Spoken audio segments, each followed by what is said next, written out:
मैंने ये अनुभव किया है कि हम बाबा की मुरली सालों तक सुनते हैं लेकिन हमें समझ में नहीं आती, है ना। फिर धीरे धीरे कुछ कुछ बातें समझ में आती हैं कि बाबा क्या कहना चाह रहे हैं, क्योंकि हमारा जो ज्ञान है वो बहुत वैल्यूएबल ज्ञान है, लेकिन उसकी परख समझ में बहुत समय लगता है।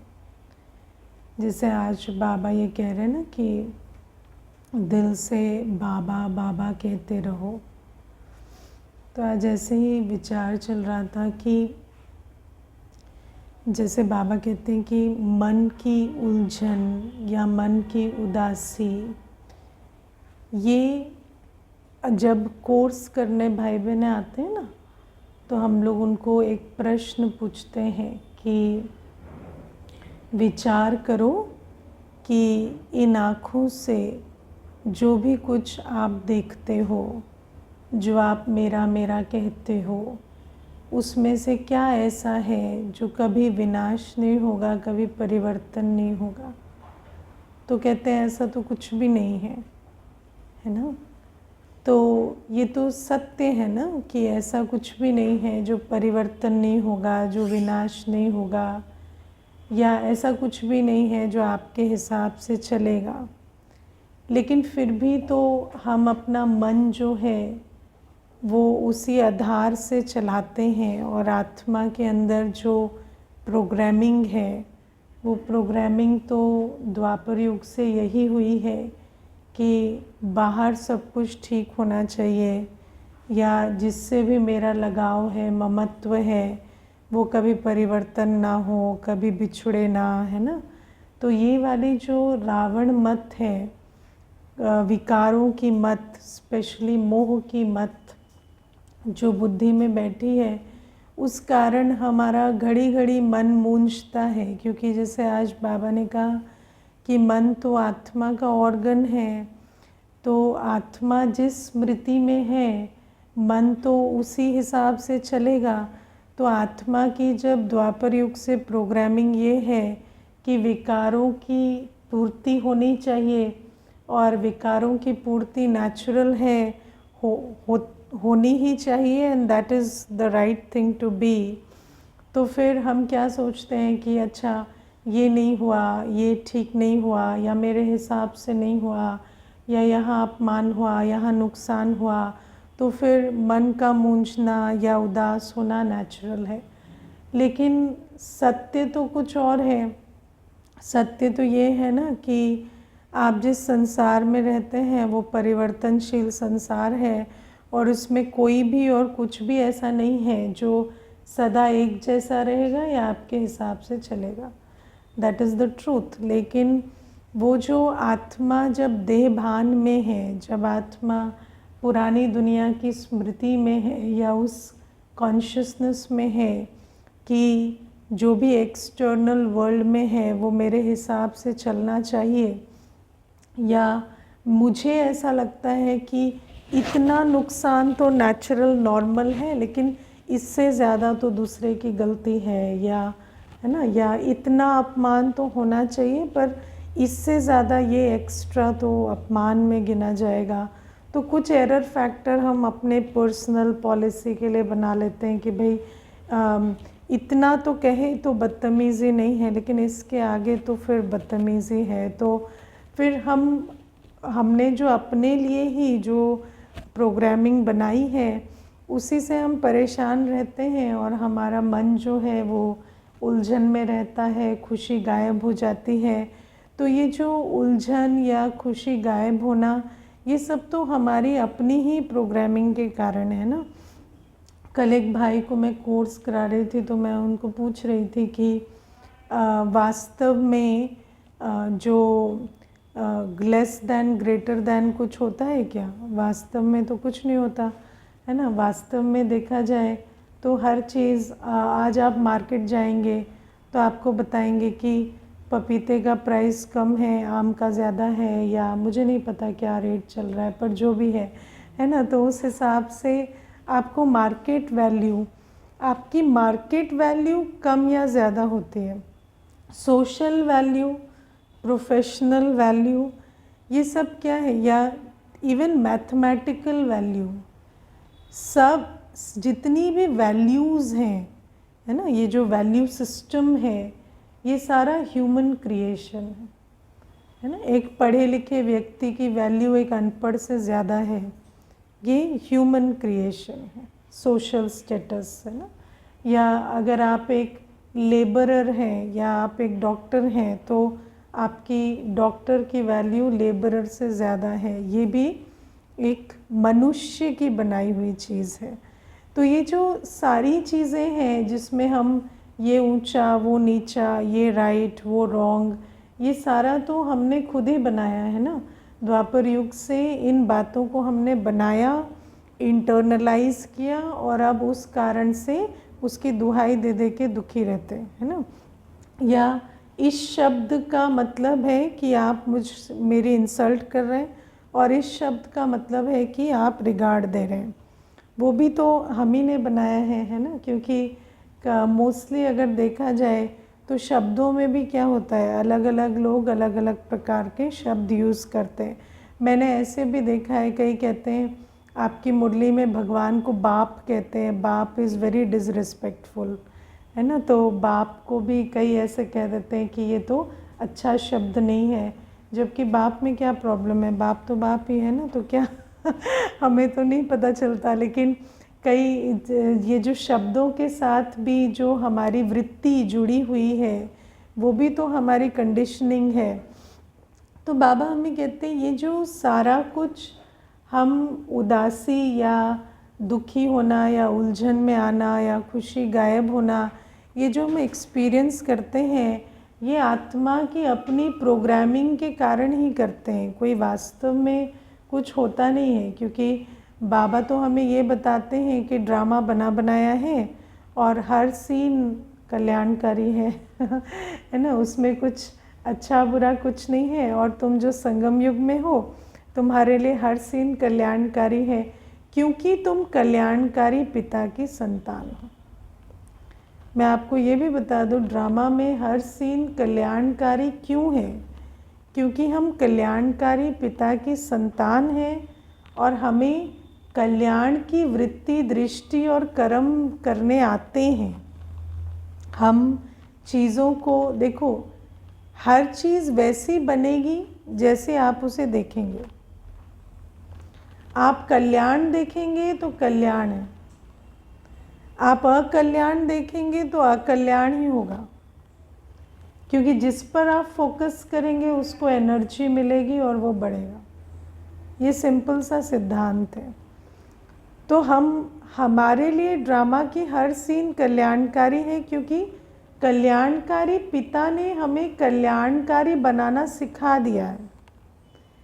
कल्याणकारी बाप ने हमें मास्टर विश्व कल्याणकारी बना दिया है ना। और अगर हम बाबा के बच्चे नहीं हैं, हमें कल्याण देखना नहीं आता, कल्याण करना नहीं आता, किसी चीज़ में कल्याण ढूंढना नहीं आता, तो कल्याणकारी नहीं है। तो कल्याणकारी कैसे होगा? क्योंकि जैसी वृत्ति, जैसी दृष्टि, वैसी सृष्टि।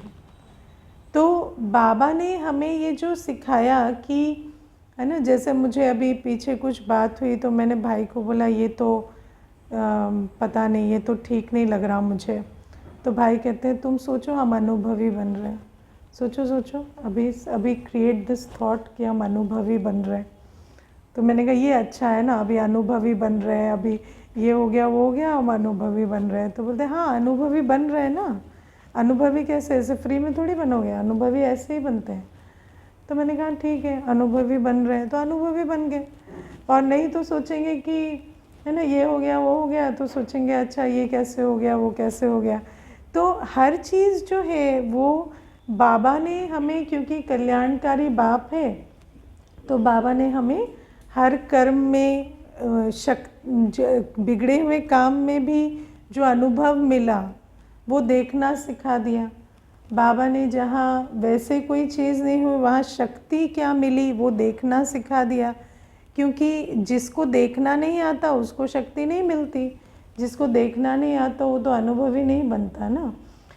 तो बाबा हमें कहते हैं कि ये जो मैं जब तुम्हारे पास आता हूँ तो मैं तुम्हें वो वृत्ति, वो दृष्टि, वो स्मृति, वो ज्ञान देता हूँ जिससे तुम हर सीन में कल्याण देख सकते हो।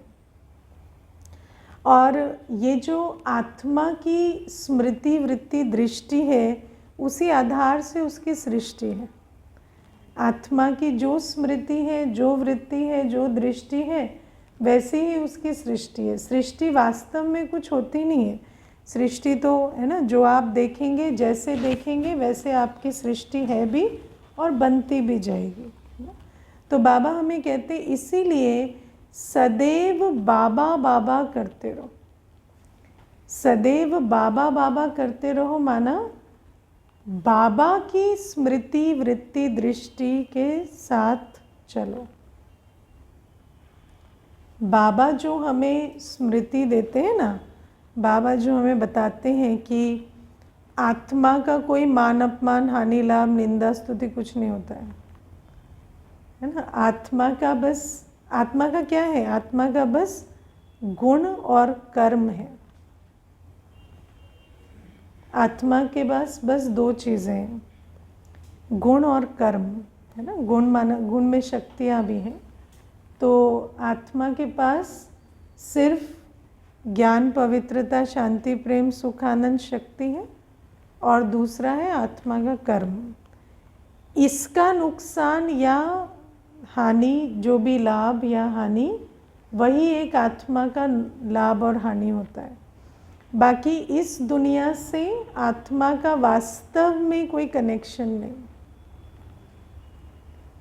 यहाँ का loss, gain, profit, insult, fame कुछ भी नहीं होता। ये तो सब हमारी ट्रेनिंग है है ना। लेकिन दुनिया में भी हम सुनते थे, when health is lost, something is lost, wealth is lost, nothing is lost, character is lost, everything is lost. लेकिन आत्मा को कैरेक्टर अपना पता ही नहीं था। तो हमारा कैरेक्टर क्या है? हमारे कर्म की पूंजी और हमारे गुण शक्तियाँ, है ना। अगर वो ठीक है तो सब ठीक है। लेकिन ये जो ज्ञान है, जब हम बाबा बाबा करेंगे ना, जब हम बाबा की याद में हैं, मैं ऐसा समझती हूँ कि दो डायमेंशंस हैं। एक है स्पिरिचुअल डायमेंशन, एक है मटेरियल डायमेंशन। और आप स्मृति के स्विच से इधर से उधर होते रहते हैं सारे दिन, है ना। तो जैसे ही आप स्पिरिचुअल डायमेंशन, जिसको बाबा कहता है देही अभिमानी अवस्था, जब आप देही अभिमानी अवस्था में हैं, बाबा की याद में हैं, तो आपको समझ में आता है कुछ नहीं हुआ है, कुछ नहीं हो रहा है है ना। सिर्फ जो हम श्रीमत पर कर रहे हैं उसी से कुछ हो रहा है, बाकी और कुछ भी नहीं है। जो आप सोचते हैं, है ना, ये मिल गया, वो चला गया, वो अभी नहीं कल चला जाता। जो मिलना है वो कल चला जाएगा, पता नहीं, है ना। तो ये जो परिवर्तनशील है, वो भी इतना रैपिडली परिवर्तनशील, उसके पीछे जो आप ये सेंस ऑफ ये मिला, वो खोया, वो पाया, ये सारा चलता रहता है। ये सब क्या है? मटेरियल डायमेंशन के, है ना, क्या है, नाटक खेल, है ना, जो ये खेल खेलते हैं हम सारे दिन। और अगर आप स्पिरिचुअल डायमेंशन में हैं, जो स्मृति के स्विच से आप चले जाते हैं कि मैं आत्मा हूँ और मैं संगम युग पर हूँ और बाबा की श्रीमत पर मैं भाग्य बना रही हूँ, तो तब आपको समझ में आता है कि बस क्या मैटर करता है, आपने श्रीमत प्रमाण आज क्या क्या किया, क्या आपने कितना याद का चार्ट रखा, कितना आपने सेवा की, है ना। क्योंकि याद और सेवा और कितनी आप धारणा में रहे, और उसके अलावा जो भी आपने किया वो सब waste of time and thought है ना। तो जितना भी आप उससे खिसक कर जो भी आप करते हैं, जो आपको इम्पोर्टेंट लगता है, वो सब waste of time and thought है ना। क्योंकि आप किसी चीज़ के पीछे इतना परेशान होते हैं, उसके जाने के इतना दुख मनाते हैं, या किसी चीज़ के आने की इतनी खुशी मनाते हैं, वो सब तो भ्रम है ना।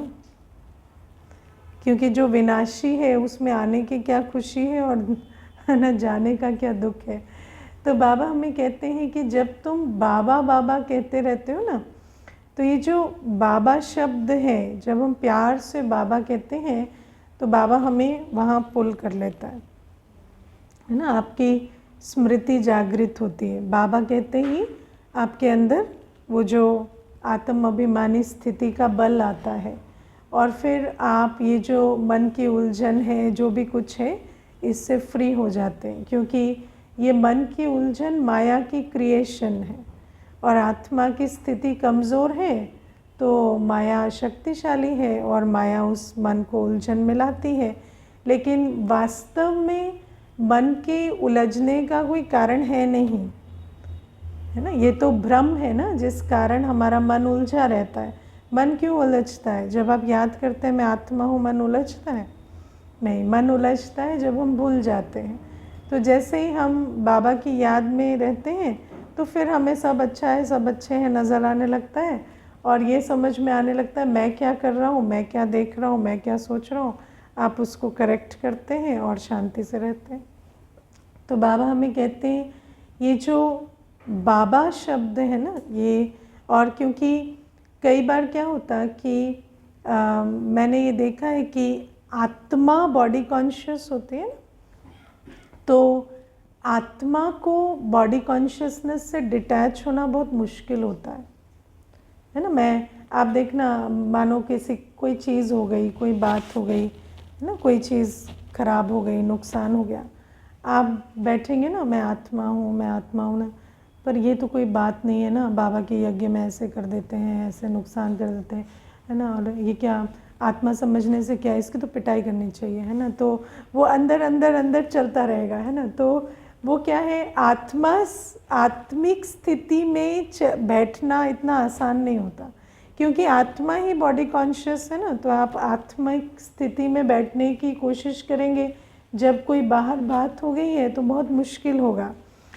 लेकिन जब आप बैठते हैं तो उस समय पर कभी आत्मिक स्थिति का पुरुषार्थ मत करो, उस समय बाबा की गोद में समा जाओ, है ना, बाबा का प्यार अनुभव करो, तो धीरे धीरे वो आत्मिक स्थिति भी आपकी बन जाती है ना। तो जब आपको यहाँ का पुल बहुत हो रहा हो ना, जहाँ आपका मन बहुत इस तरफ खींच रहा हो, कोई संकल्प इस दुनिया का बहुत खींच रहा हो, तो उस समय मैं आत्मा हूँ डजंट वर्क।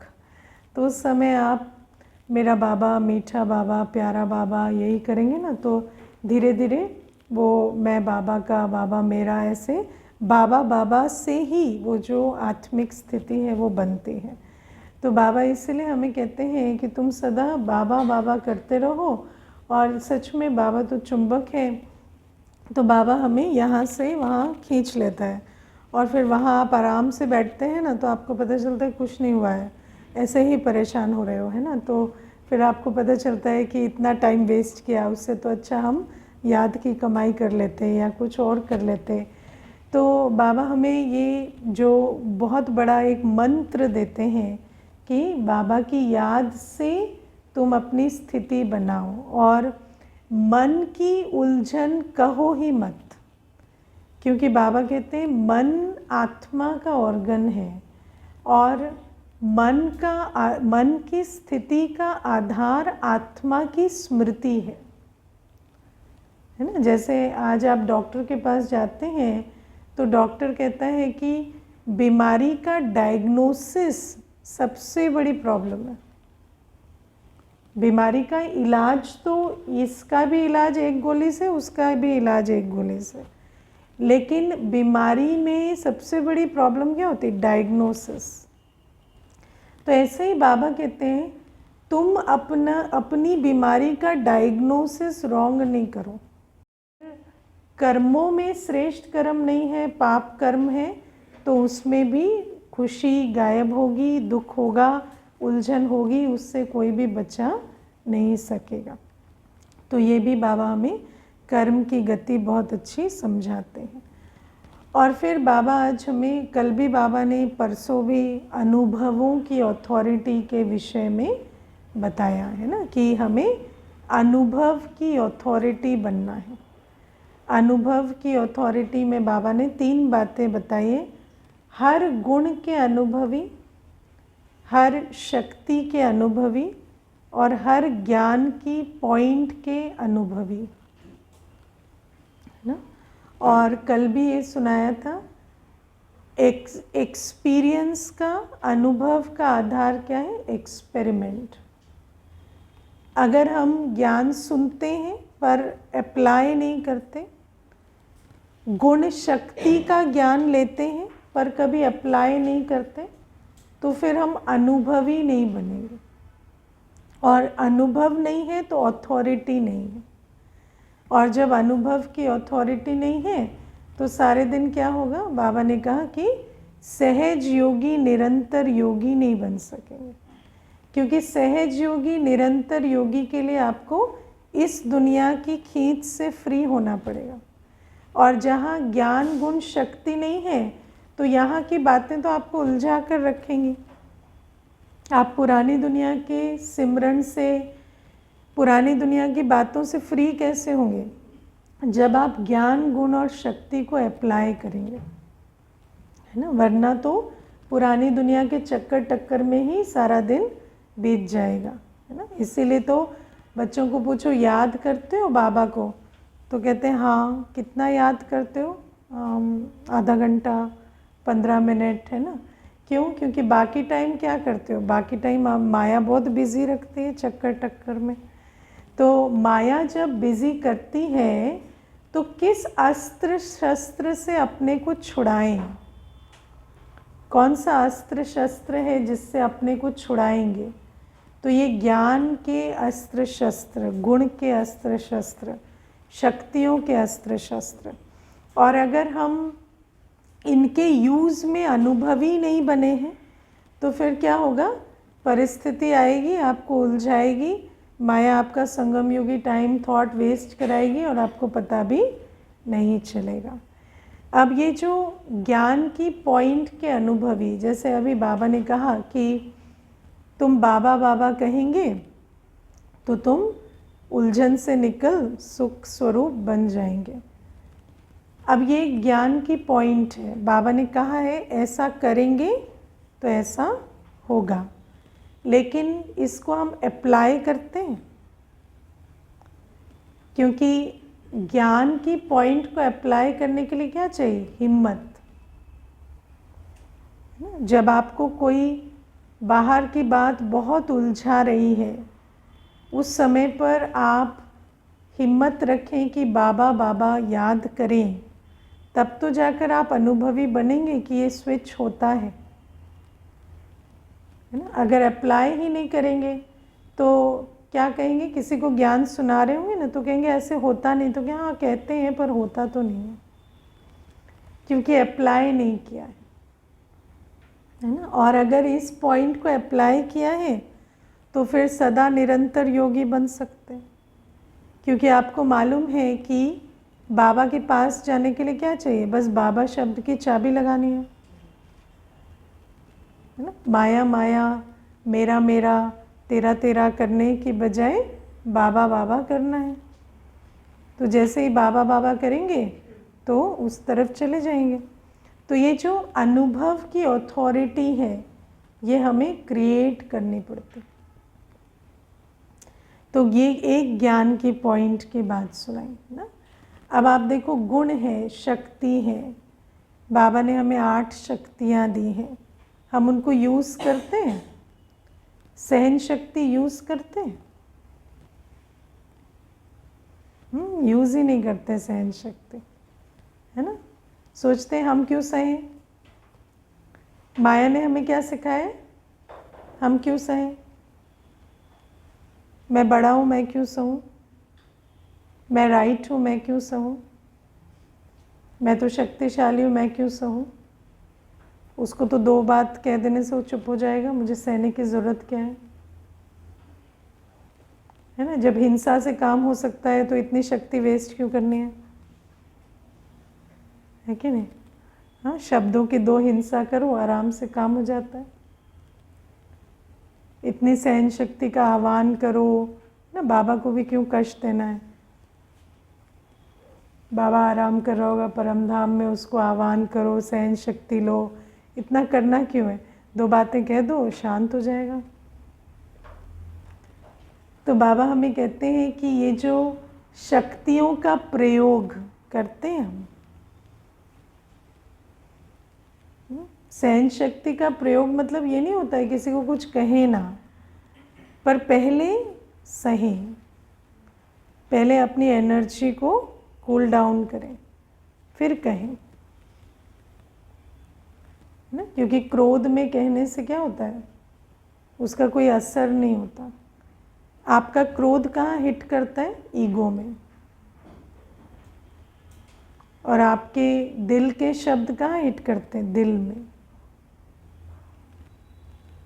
तो जब क्रोध में है तो 2 बातें कहेंगे, वो ईगो में लगेंगी।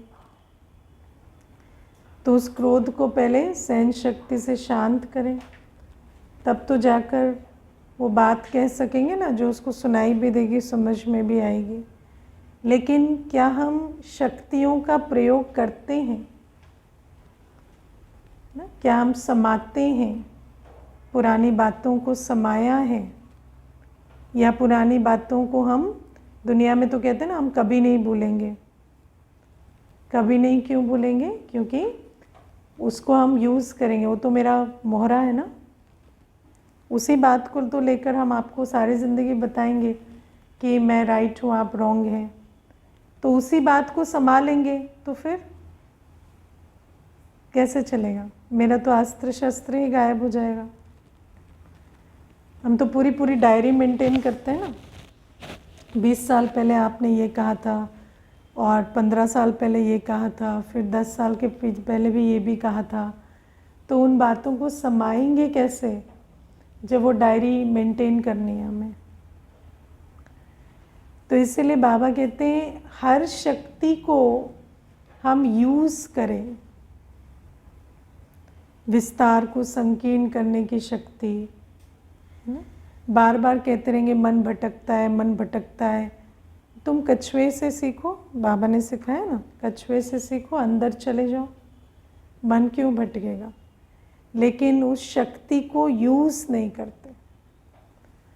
तो बाबा हमें कहते हैं हर गुण, हर शक्ति, हर ज्ञान की पॉइंट को हमें यूज़ करके अनुभवी बनना है।